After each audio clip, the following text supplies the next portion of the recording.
In my past life, the extreme cold doomsday arrived. People killed each other for food and clothes. I was pushed off the train by my scumbag ex and froze to death. Fortunately, I was reborn 1 month before the doomsday came and awakened a train system with unlimited storage space for supplies. I need to stockpile supplies as soon as possible to survive the upcoming end of the world. Right now, I'm staying at my ex-boyfriend's house. His home is deep in the mountains, hundreds of kilometers away from the city. To get away from this scumbag, I lied to him, saying I had a multi-million-dollar business deal waiting for me. Hearing he could make money, the scumbag immediately agreed to let me leave. I then set off and found my best friend who helped me in my previous life. This time, I will keep her and her family alive. I told her everything about my rebirth and the coming doomsday, but she thought I was just daydreaming. To prove it, I instantly put the small toy in front of me into my spatial storage. Only then did my best friend finally believe me. She gathered her family to discuss how to prepare for the doomsday. The top priority was to raise money to stock up on supplies. I mortgaged my house in the city and took out multiple loans. After raising a huge sum of money, I started buying supplies frantically,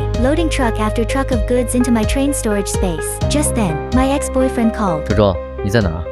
我有些不耐烦。不是说了在彤彤家里？是吗？可是我有朋友说在 B 市看到了你。我心里一个咯噔，想了想，我问你什么意思啊？不相信我？方启东，怎么我现在连这点自由都没有了？不是，我这不是担心你有什么事吗？周周，我是关心你。我冷笑，是关心我的钱吧？我深吸一口气，尽量让语气柔和。我知道，但是彤彤失恋了，我只想多陪陪她。那你什么时候回来？半个月吧。这么久？不是，周周，你在搞什么啊？我提早回来是为了让你和我爸妈多相处，你现在这样，实在是辜负我一片苦心啊！难道我爸妈、你未来的公公婆婆比你的朋友还重要？我也有些生气。方启东，既然如此，那我们一拍两散吧。反正我答应彤彤陪她半个月。原本我忍着她，不过是想报复他们一家人。现在觉得，如果要我继续这么忍气吞声，只为了报复，那还是算了。重来一世，我自己好好生存才是重点。毕竟那种极寒末世，他们肯定也活不了多久。我直接把电话挂断。没一会儿，方启东电话继续打来。果然，他前期投入那么大，甚至不惜借网贷，怎么可能放弃我这棵摇钱树呢？电话那头的方启东语气很卑微。对不起，周周，刚才是我的错，我和你道歉。我只是想让爸妈喜欢你，我也是为了我们的未来。周周，我保证我会好好的和爸妈说的。你这么聪明漂亮，他们肯定会喜欢你的。既然方启东一心想要找死，我也不介意好好的送他们一程。于是我语气一软，但不管怎么说，我答应了彤彤，我肯定要陪她的。而且以后我们结婚了，就把你爸爸妈妈一起接到城里生活，那样大家有的是时间相处。不就是画饼吗？谁还不会啊？听到我这样说，方启东的语气兴奋极了。好，等你玩好了，我去接你吧。我声音甜甜的。好啊。挂断电话后，我得继续囤货，现在买的东西才塞满2节车厢。于是接下来的时间，我除了买，根本没做别的。当然，我也拉了个微信群，里面是我、彤彤还有疯了。囤点药品，我们这边小镇上药不是很齐全。现在很多地方因为大雪封路了，所以这边物流也停了。我回复好的。我去了药店，买些什么药品好呢？普通的感冒药、止痛药、消炎药是必备。虽然是极寒天气，但如果死的人过于多，难免会产生细菌。酒精、口罩、防护服之类的也必不可少。冬天的话，冻疮膏、防裂手霜、护唇膏之类也应该准备一些。还有一些创口贴、绷带、止血粉、止血带、消毒棉球、碘伏、外用抗生素软膏、烧伤膏、跌打损伤药膏、退烧药、抗病毒药、抗菌口服药、抗生素片、消炎栓剂、肠胃药、缓解过敏的抗组胺药，以及一些儿童或老年人用的基础药品。我甚至买了些可以长期保存的口服维生素、补铁补锌药、止泻药、解毒药、眼药水、耳药水和基本的注射针剂或急救针剂，以备不时之需。反正我钱多，还有空间。当然，食物买多，大家不会觉得什么，要在一个店里买太多，容易被怀疑，所以我几乎跑遍了 B 市各个药店才囤的差不多。接下来得买一些锅碗瓢盆，做饭、吃饭必须要用，买这个倒是不怎么费力，随便买了几套。然后是御寒的衣物和装备，还有一些生活必需品。按照我和彤彤他们的沟通，他们囤的物资大概可以装2节车厢，所以我便预留着。看着满满当当的物资，我整个人兴奋的不行。随后，脑海里的机械音此起彼伏的响起。解锁生产循环仓，能将食物、种子、药材放入循环仓，进行培育和再生。解锁净水系统，能净化血水、污水，源源不断提供饮用水。解锁防御系统，指定车厢形成防御屏障，外人无法强闯。我惊讶，这么说，水的问题我也不用担心了，而且还能生产循环，看来米面蔬菜也能自己种了。还有我最担心的安全问题，现在也有屏障，简直完美。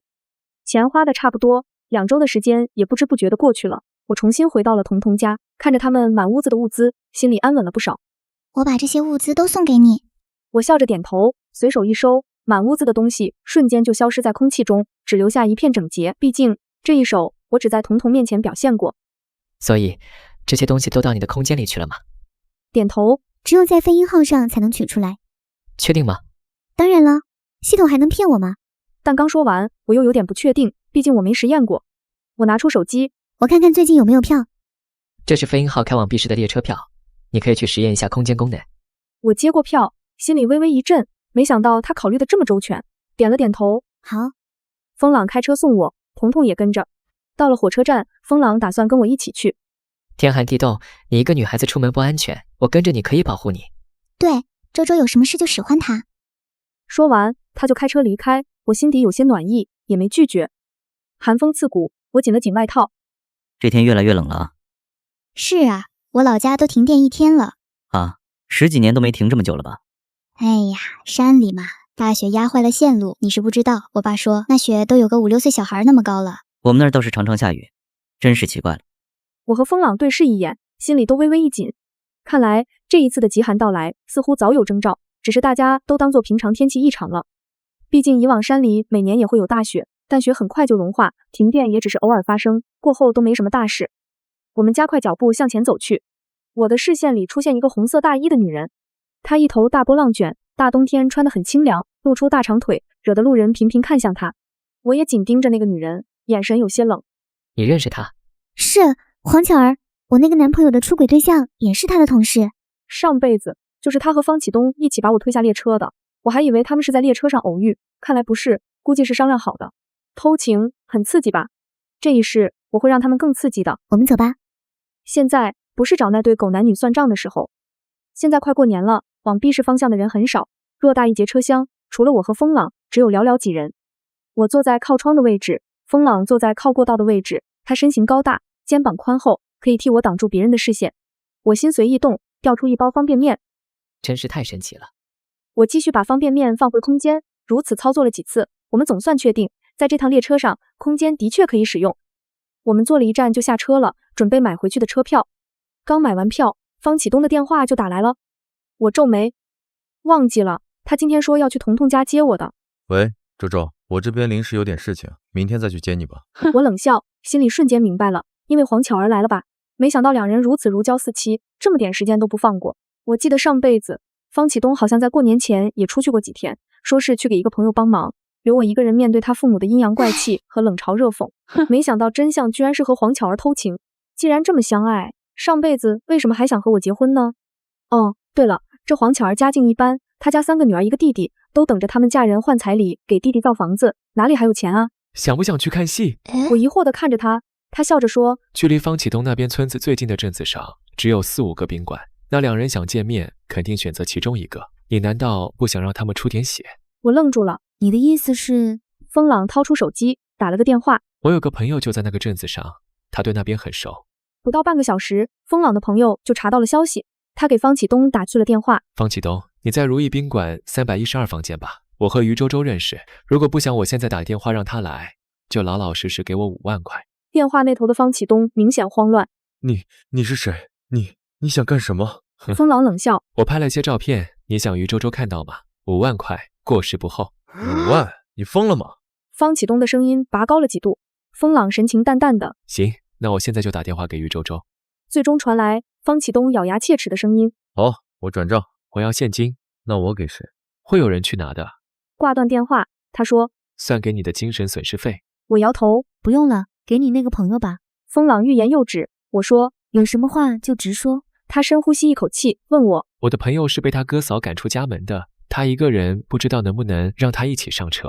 我想了想，问他可靠吗？像你和你姐姐这样可靠？风朗点头，他救过我，你放心，我会保护你的。如果他有什么异心，我肯定第一个收拾他。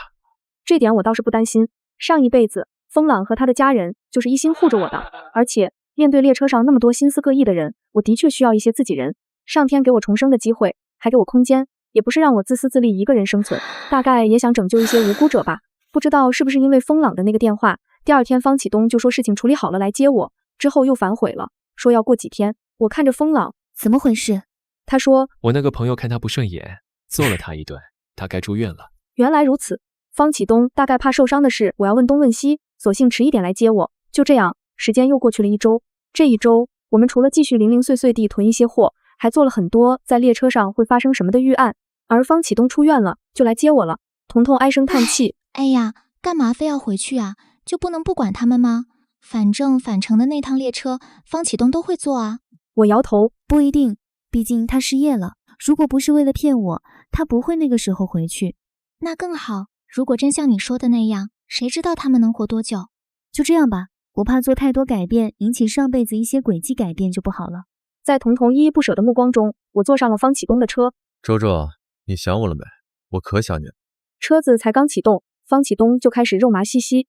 我不由得想，这么恶心的男人，我到底怎么看上的？还谈了那么多年，大概是缺爱吧。我皮笑肉不笑，你的朋友到底什么忙啊？要你帮这么久？方启东一紧张，车子开得有些不稳。啊，这个那个，说来有些话长。哦，那就别说了。我没有再纠结这个话题。几个小时后，我再次回到了方启东家，他父母的脸色依然不是很好，但至少没有指责。在第二天，我给方母道歉，又发了红包后，他虽然有了笑容，但语气里依旧透着一股施恩般的高高在上。这就对了嘛，女人性情就得柔顺点儿，男人在外头忙，女人就该守好家，别动不动顶嘴，让启东省心才是你的本分。记住，妻子要会忍，让着丈夫家才能安稳。你要懂，女人这一辈子最重要的就是把男人服侍好，把孩子教养好。我忍着怒意点头，然后问，那个家里的棉被还有多少啊？我刚前面出去，听说村口有人回收棉花，1斤500块。方母震惊，你说啥？500？方父刚进厨房的门也问，什么500？我认真道，就是村口啊，有个人说回收旧棉花5001斤，说什么家里老人睡不惯新的，你说旧的哪有新的舒服啊？我一脸不解。方母一愣，眉毛拧成一团，不耐烦地哼了一声，你懂什么？有些人就是习惯用旧的被子，用久了才压得实，睡得才踏实。你们年轻人啊，根本不懂。方父听得糊里糊涂，跟着追问，真的假的？这年头哪有人花500块收旧棉花的？莫不是骗人的？去看看就知道了。方母说着，放下手里的碗筷，匆匆披了件外套就往外走。没过多久，方母果然气喘吁吁地跑了回来，眼里闪着兴奋的光。是真的，有人当场数钱收呢。快把家里的棉被都搬出去。方父一听，也顾不上怀疑了，立刻卷起袖子，把柜子里的厚棉衣、旧棉被一股脑往外抱。方启东和他弟弟方启明也在父母的催促下，也跟着一起搬。整个屋子里翻箱倒柜的声音响成一片。不多时，他们一家子像是打了胜仗般，抬着大包小包的棉花往村口赶。我就站在门槛上，静静看着他们一家人的背影，心里冷笑，真以为天上会掉馅饼，这不过是我安排好的陷阱。没多久，他们果然兴冲冲地回来了，手里捧着厚厚一叠现金。方母脸上笑开了花，连眼角的皱纹都舒展开来。天底下竟还有这种好事，咱们可真是赚大了。方父也乐呵呵地点头，这钱来的比种地还快，早知道该早收拾出来。一家人眉飞色舞，丝毫没察觉到有任何的不对劲。我低垂眼眸，唇角若有若无，勾起一抹弧度。钱确实是钱，但这笔意外之财迟早会让他们付出应有的代价。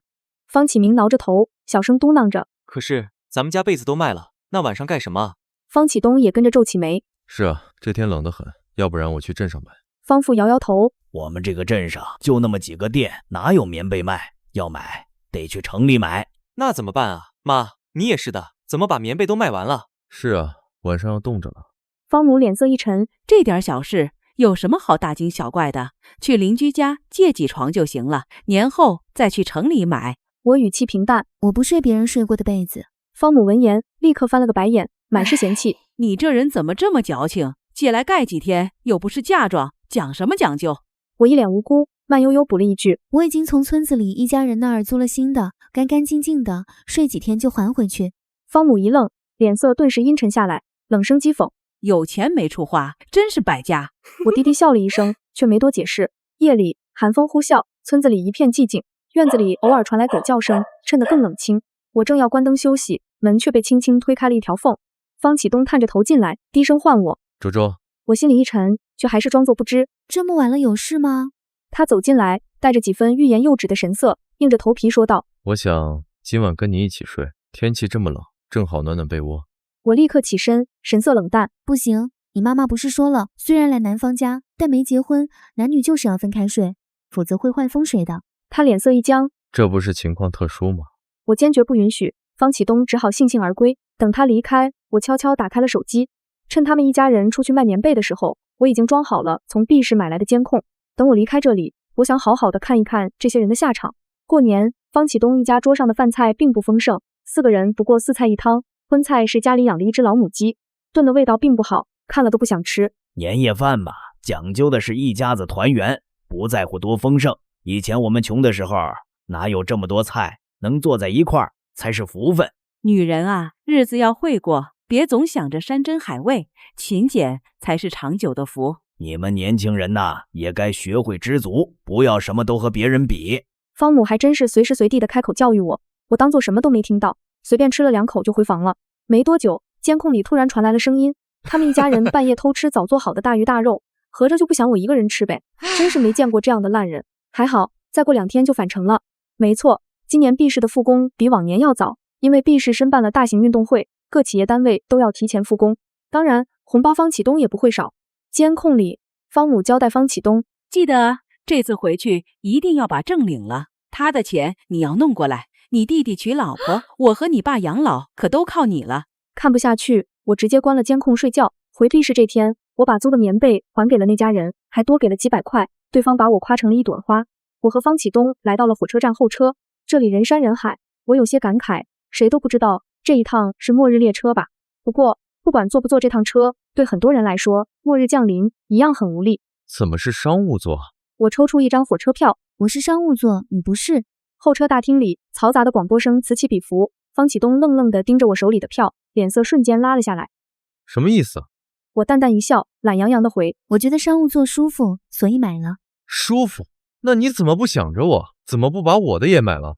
他压低声音，带着一股责怪。我耸耸肩，语气轻描淡写，现在应该还有空位，你可以自己花钱买，或者加钱升级。周周，我们之间你还要分得这么清楚，而且你这样乱花钱，我爸妈要是知道了，他们肯定会不高兴的。他们本来就对你印象不好，要不是我好说歹说，这个年都不想让你过。你没结婚就来我家，邻里邻居都会说闲话的。虽然早知道方启东的劣根性，但听到这种颠倒是非黑白的话，我还是很生气。分明是他们邀请我去的，说的那么真心实意，现在说的好像我死皮赖脸一般。而且他的那些邻居可比他们家人好多了，至少我去租棉被的那家知道我是方家对象的时候，那神情欲言又止，说什么方家能娶到我这样的是他们家的福气。我冷笑一声，眼底划过一抹讥讽。他们高不高兴跟我有什么关系？方启东被我怼得一愣，脸色涨红，却依旧死死跟着我，紧张兮兮地追问，你到底什么意思？是不是还在记恨我父母？他们也是为了你好。呵，我懒得搭理他，随便找了个候车厅的空位坐下，掏出手机刷了会新闻，各处都是报道，哪里大雪，哪里交通受阻，甚至高速、机场纷纷封闭。但现在大家都沉浸在喜悦中，丝毫不知这雪将永无止境。不少网友还感慨，很多年没见过这样的大雪。各地网友热情出手，街头巷尾堆满了千奇百怪的雪人，有的憨态可掬，有的鬼马夸张，甚至有人精雕细琢出巨龙、城堡，水平堪比艺术展览。方启东却没消停，还在我耳边絮絮叨叨，但语气里渐渐软了几分。周周，现在就算了，但以后咱们结了婚，可不能这么任性，钱要省着花，你这样太败家了。我忍无可忍，抬眼冷声呛道，这是我的钱，我想怎么用就怎么用，你管得也太宽了吧。方启东脸色一沉，显然被顶得下不来台，偏偏四周人来人往，他又不敢当场发火，只能僵在那儿，气氛陷入僵硬的沉默。忽然一道清朗的声音从人群里传来，周周。我一愣，下意识抬头，一个高大眉眼冷峻的男人出现在我们面前，是风朗。方启东回头看到来人，眉头顿时拧了起来。风朗笑着走到我身边，神色淡然，这么巧，你也在这里候车，去哪里？我朝他笑了笑，去 B 市。他眉梢一扬，看了看我的车票，笑意更深了，真巧，我们车厢位置差不多。方启东在一旁脸色越发难看，压着怒气问，你是谁？风朗不紧不慢地伸出手，我是周周朋友，风朗。方启东还想多说几句，广播突然开始播报检票通知，候车厅顿时一阵骚动，大家纷纷起身排队，我们也跟着往检票口走。方启东急了，死死跟在我身后，脚步几乎沾着我的影子。风朗见状，趁着人群拥挤，侧身挡在我前面，顺手把方启东往旁边一挤。离得远点，别碍着别人。我和风朗在检票口前低声攀谈，语气像是老友聊天。我问他：“你姐姐他们呢？”风朗朝车站另一侧看了一眼，淡淡道：“在对面检票口呢，我姐让我过来，顺便保护你，不让那些渣男有可乘之机。”我觉得彤彤是杞人忧天了。我和方启东又没撕破脸皮，他当然做不了什么。雪越下越大，像有千军万马在天上奔涌，站台上的人群都裹得严严实实。今年这雪真是罕见。是啊，连续下了几天了，怎么还不停啊？不会变成雪灾吧？我心想，岂止是雪灾，那是劫难，人类的末日。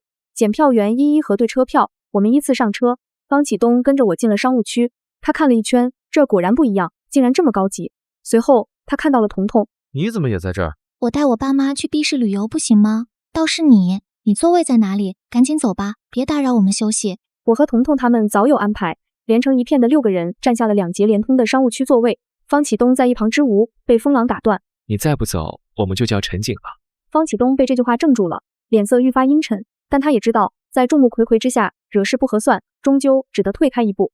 他看着我，周周，我看着窗外，并不搭理他。商务区的乘务员见状，上前示意，礼貌地请方启东离开。他恼得几乎咬牙切齿，却也只能咽下那口气，嘴里放下狠话：“周周，闹脾气要有个限度，如果你不道歉，我想我们的婚也别结了。”说完，他转身离去。车厢内终于安静了，我冷笑，现在还威胁我呢？拜托，钱没到手，他架子倒是端得十足，大概是平时我对他的依赖让他产生了错觉。车厢内温暖如春，彤彤早脱下外套，他和我挤到一起。这渣男还真是不要脸。随着列车的启动，车窗外雪花像被风撕扯的碎纸片，一个接一个覆盖在黑色的铁轨和远方的树梢上。外面寒风刺骨，车厢内暖风呼呼，隔绝了风雪的肆虐。我把头靠回椅背，窗外是越来越厚的白，像把世界慢慢吞没。而我知道，真正的风暴只是刚刚开始。我拿出手机，邀请彤彤一起，请你看个好戏。我把手机调到监控画面，屋内，方启东父母和方启明正围着一堆稻草，屋里烟雾缭绕，火光映红了每个人的脸。这是在屋子里烧稻草吗？那是用来烧火的吧？我轻笑一声，把事情的来龙去脉给他讲了一遍。没错，是我设计他们卖掉棉衣棉被。彤彤拍手赞叹：“你这手段太高明了，这下他们这个冬天该怎么过哦？”不过我也奇怪，他们不是应该烧点煤或者炭吗？怎么全用稻草？难道一点都没有？监控里，方启明出声了：“妈，都怪你把家里的炭和煤都换成棉被，要卖给那个人。结果呢，别人听说能高价卖，又把棉衣棉被抢回去了，就只还了些稻草，用来抵煤炭。”方母顿时哭天抢地：“我不是为了你们好吗？你们娶老婆不要钱吗？我当时这么做的时候，你们谁反对了？现在倒好，埋怨起我了。”方启明气得脸色通红：“妈，要不是你差价赚得太狠，能有这样的事吗？人家收500一斤，你从别人那里收100一斤。”方父此刻也被迫出来：“行了行了，别吵了，现在怎么办？能不能去别人家买点回来？出高价也行，不然这冬天怎么过啊？”方母摇头：“那不行，他们肯定要很多钱，我可不愿意。好不容易赚到的钱，怎么能这样就给出去？反正熬一熬，这冬天就过去了。”方启明不干了：“妈，钱藏哪儿了？我去找。”方母连忙去拦：“你干嘛去？”方启明根本不理，径直冲向他的房间。没一会儿，拿钱出来冲出家门。方母坐在地上嚎叫：“哎呀，我不活了！我都是为了你们好，你们居然这样对我！”我和彤彤看着监控里3个人吵成一团的样子，忍不住大笑。彤彤拍着我的肩膀：“天啊，周周，你真是太幸运了！要不是你重生，肯定也嫁进去了。想想那些日子，真是可怕。”我叹气，上辈子即便没有末日，我嫁到这种家里，也是过得每天鸡飞狗跳的生活，最后被他们一家子吃绝户，下场估计也不会比被推下列车好多少。不过现在一切都不同了，我要好好的看看他们这家子这辈子的下场。棉衣棉被的事情只是开胃菜，接下来的风暴，他们根本无法阻挡。周周，你有没有发现火车的速度慢下来了？我点头，接下来会更慢，直到整个列车被彻底困住。那列车上的人怎么办？会死吗？我不知道该怎么回答。既然是末日，自然会死很多很多的人。上辈子我也是其中一员。姐，说了他们也不会相信的，只会觉得你麻烦难缠。而且周周绑定列车的事也不能乱说，人心难测，谁知道到时候他们会做出什么？我又调出方启东的座位监控，在提前买好车票的时候，我就让风朗去安装了隐藏的监控。和他坐在一起的居然是黄巧儿，两人居然明目张胆地坐在了一起。不知道发生了什么，他们的脸色都不太好看。黄巧儿压低声音质问：方启东，那5万块你什么时候还我？什么5万块？装什么装？之前那个人打电话敲诈你，说要把我们的事告诉于周周，你不是说身上没钱吗？是我给你垫的5万。原来如此，之前风朗让他出的5万，竟然是黄巧儿给的。急什么急？等我和周周结婚了，他的钱就是我的钱，到时候别说5万，50万都给你。你还真有把握她会嫁给你？你不是说她做商务区对你爱答不理了？放心，待会我发个朋友圈，周周很快就会回来找我的。她就是小女孩脾气，哄哄就好了。你哪来的自信？她父母都死了，无依无靠的，除了依靠我还能依靠谁？我陪了她5年，知道她什么性子。她一直都是刀子嘴豆腐心，闹一闹就会服软的。最好是这样，我那5万可是找人借的高利贷。你疯了？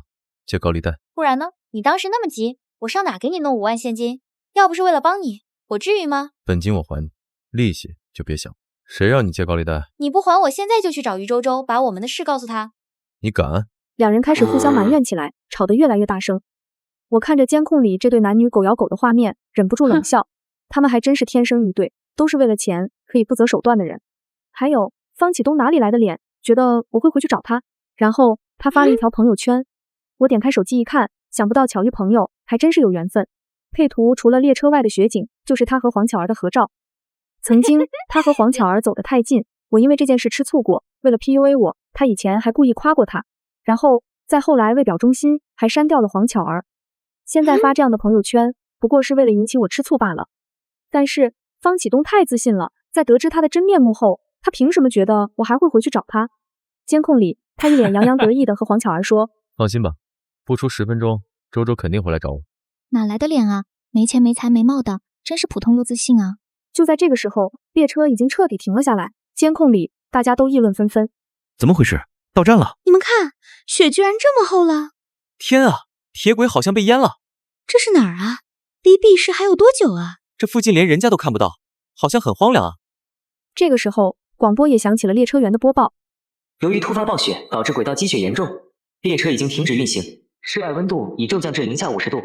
为避免冻伤和意外，请大家务必留在自己的座位上等待救援。彤彤的脸色有些发白，她倒吸一口冷气。-50度，这太可怕了！这种温度，人在外面根本活不了多久吧？我看着窗外越来越厚的积雪，深吸一口气。接下来只能走一步看一步了。现在网络和信号还能维持一段时间，估计能撑个2-3天。但要做好心理准备，如果真的没有救援队来，车厢里肯定会出现暴徒开始抢劫。人在绝境中什么事都做得出来。风朗沉声补充了一句。我环视了一下商务区，庆幸道：还好我们这2节商务座车厢正好在整列火车的最尾部，位置相对独立。说着便启动了系统的防御功能，将这2节车厢指定为防御区域。防御系统已启动，指定车厢形成防御屏障，未经许可者无法强行进入。机械音在我脑海响起，我对大家表示，防御屏障已经开启了，理论上外人现在进不来。风朗说，之前买的物资有一些防身武器，你拿一些出来分给大家。我点点头，从空间里也调出了一些装备，几根伸缩警棍、电击器、防割手套，还有几把匕首。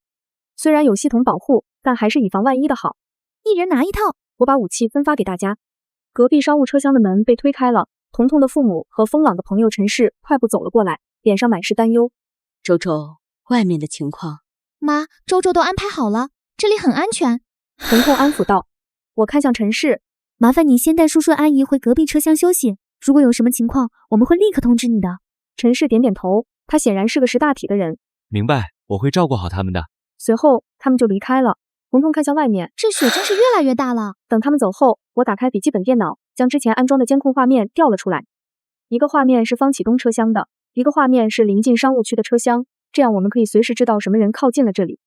方启东那边车厢已经乱成了一锅粥，大家打电话的打电话，找乘务员的找乘务员，还有孩子的哭闹声。我不禁摇摇头，现在才开始呢。至少列车原本的电力系统足够维持1个小时的温度，那之后车厢内温度也会骤降，到时候才是真正的噩梦。方启东好像朝我们这边走来了。风朗指着屏幕，果然监控里的方启东站了起来，他一边拨打着电话，一边朝商务区的方向走来。黄巧儿紧跟在他身后，两人的表情都很焦急。我冷笑一声，来得正好，可以测试一下防御系统到底有没有用。我们三人拿起手里的武器，谨慎地走到车厢连接处的门口。虽然有系统保护，但谁也不敢完全放松警惕。透过门上的玻璃窗，我们能看到连接处车厢的情况。我的手机响个不停，是方启东打的。大约10分钟后，我们看到监控里，方启东在靠近我们车厢时被弹了出去，重重摔倒在地上。我们三个互相对视，不禁松了一口气。看来防御屏障真的有效果。方启东爬起来，有些不可置信，他再次朝着我们车厢走来，依然被弹了出去。见鬼了！临近车厢内的有些人也都好奇地看着他。方启东不信邪，一连尝试了几次都是一样的结果。他拉过黄巧儿，你来。结果可想而知，方启东在外面大喊大叫：“周周，你出来！列车停了，大雪封路了，你快出来！”我冷笑着，完全不想应他的话。倒是风朗靠在一边，懒洋洋道：“别好了，周周有我们，不会有事的。”方启东一脸愤愤不平：“周周，为什么我进不去你的车厢？到底怎么回事？”风朗冷笑：“大概是人品不行。”临近车厢的有些人看到这一幕，也不信邪，一个又一个的尝试都被弹飞了出去。怎么回事？为什么进不去？商务座有什么高科技吗？找乘务员问问。我去找找。听到他们的话，彤彤问：“这样下去，他们迟早会发现我们这里的不对劲的。”我点头，这是瞒不过去的。不过，即便发现又如何？我们现在很安全。那倒是。不知道过了多久，没人找来乘务员，大概他们也忙着处理紧急的事情，根本没空搭理这些奇奇怪的小事。随着时间推移，车厢内的温度慢慢的降了下来。彤彤缩了缩脖子，我怎么觉得越来越冷了？这个时候，广播里再次传来通知的声音：由于供电系统不足，全车供暖会造成过载负荷，我们暂时切断取暖设备电源，请大家保持镇定，穿戴好随身衣物，相互照顾，等待进一步通知。这个通知让大家再次炸锅。零下50度关暖气，这不是要活活冻死我们吗？我受冻不要紧，孩子怎么办？他才3岁啊！我的天，真是倒霉。救援到底什么时候能来？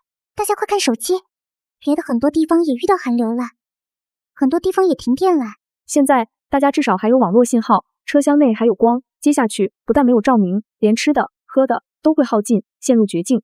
而我则在这个时候再次启动系统的能量转化功能，机械音响了起来：请指定能量转化车厢。我暂时选择了我们这2节商务区。机械音播报：列车开始吸收外界极寒能量，转化为供暖和照明，车厢温度恒定在20摄氏度。没过一会儿，彤彤再次脱掉外套，又不冷了。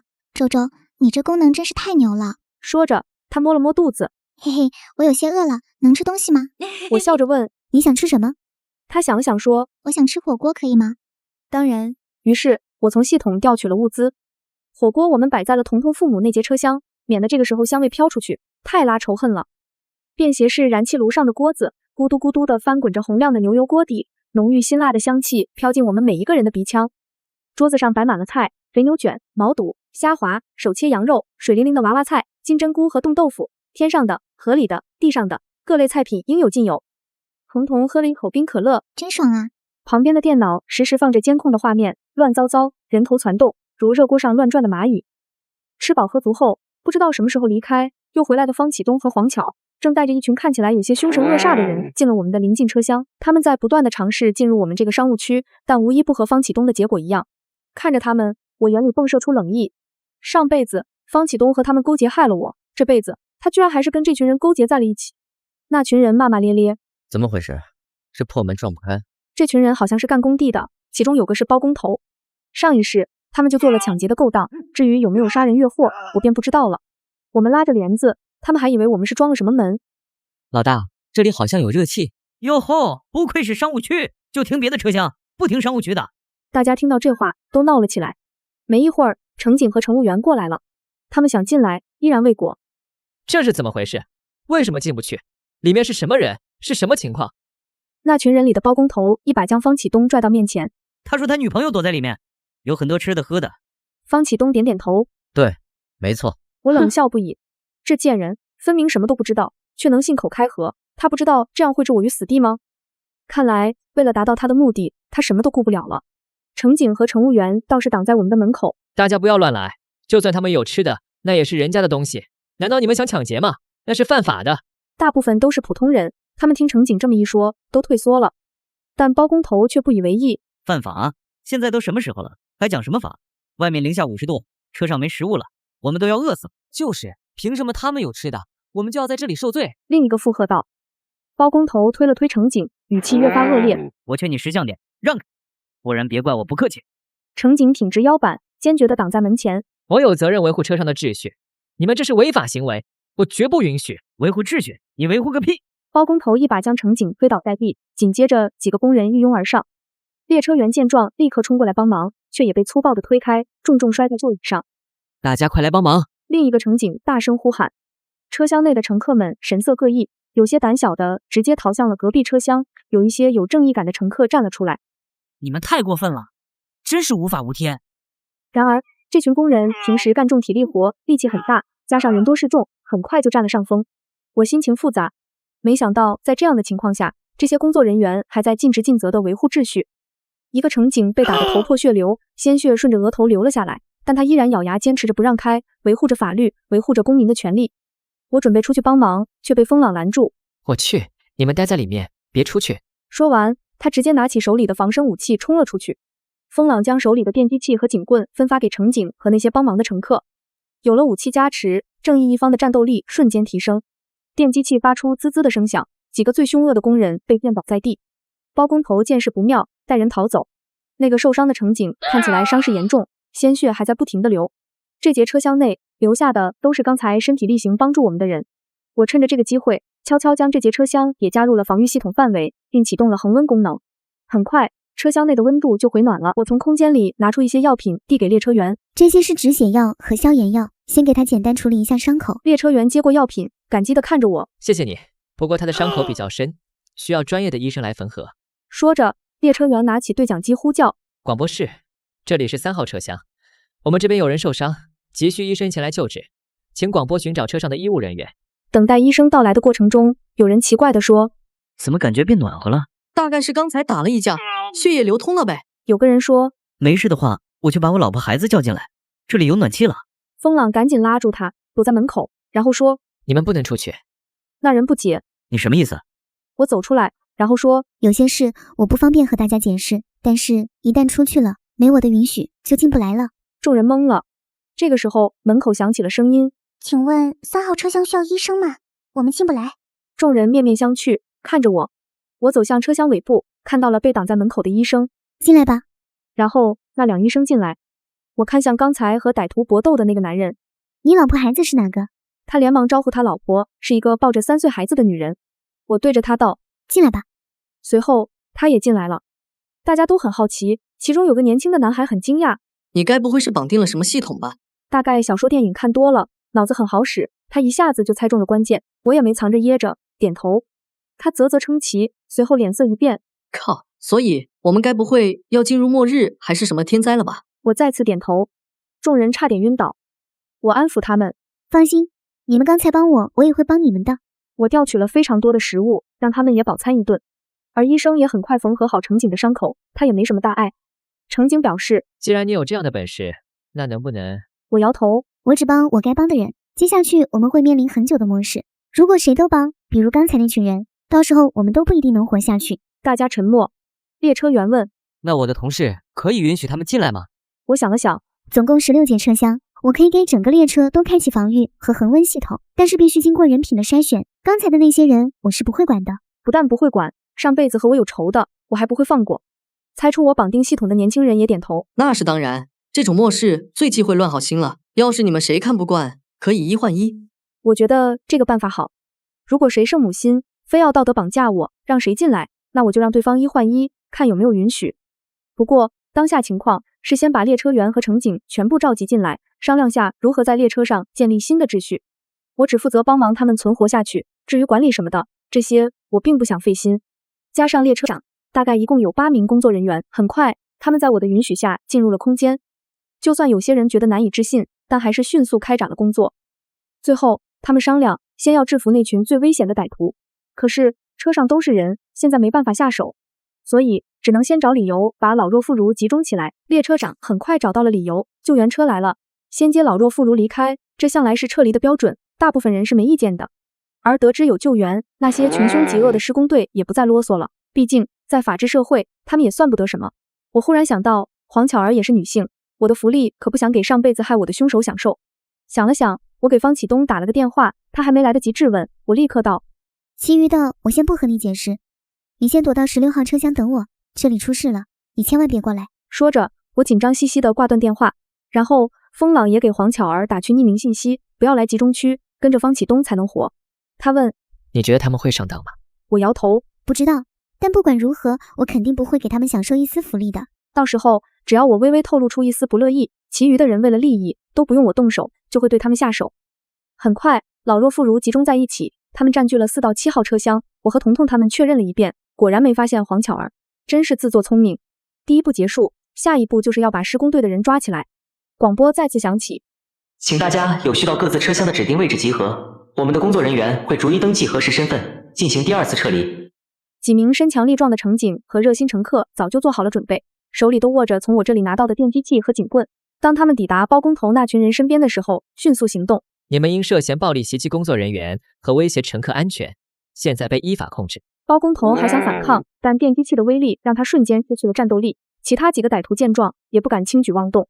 把他们关到16号车厢里，那里我不会开启恒温系统，让他们好好冷静一下。我冷冷的道。他们和方启东待在了一起，除了16号车厢，其余的地方我都开启了恒温系统。至于防御系统，暂时没有全部开启。人心不足，蛇吞象，谁知道接下来的时间会发生什么？方启东再次给我打来了电话。怎么回事？周周，你还不来？我站在15号车厢尾看着他。我来了。方启东朝我走来，却没有办法靠近，他用力一扑，直接被弹飞出去。怎么回事？方启东，你就在这里好好反省吧。身为好市民，我自然不会动手杀人，但是没吃没喝没暖气的他们，又能活多久呢？彤彤则看着他们，将他们痛骂了一顿。方启东得知我发现他跟黄巧儿的奸情，跪下痛哭流涕求我救救他们。施工队的人说我们这种是犯法的，我没有理会。随着时间推移，外面积雪覆盖，只有我们这趟飞鹰号温暖如春，而方启东他们和施工队一起出去寻找食物，结果狗咬狗内斗，早变成了一具尸体。1年的时间一晃而过，随着解救的人越来越多，我逐渐解锁了更多的功能。净水系统能净化雪水、污水，源源不断提供饮用水。生产循环舱能将食物、种子、药材放入循环舱进行培育和再生。外部建造防护穹顶，在列车外撑起透明能量罩，形成一个恒温区域。就这样，大家的生活区域不仅限于列车内部，开始向外扩展。大家开始分工合作，种菜的、医疗救护的、维修的、防护的，每个人通过自己的劳动换取积分，而积分可以用来换取食物、娱乐等各方面的福利。我们在末日逐渐形成了一个有秩序的小型社会。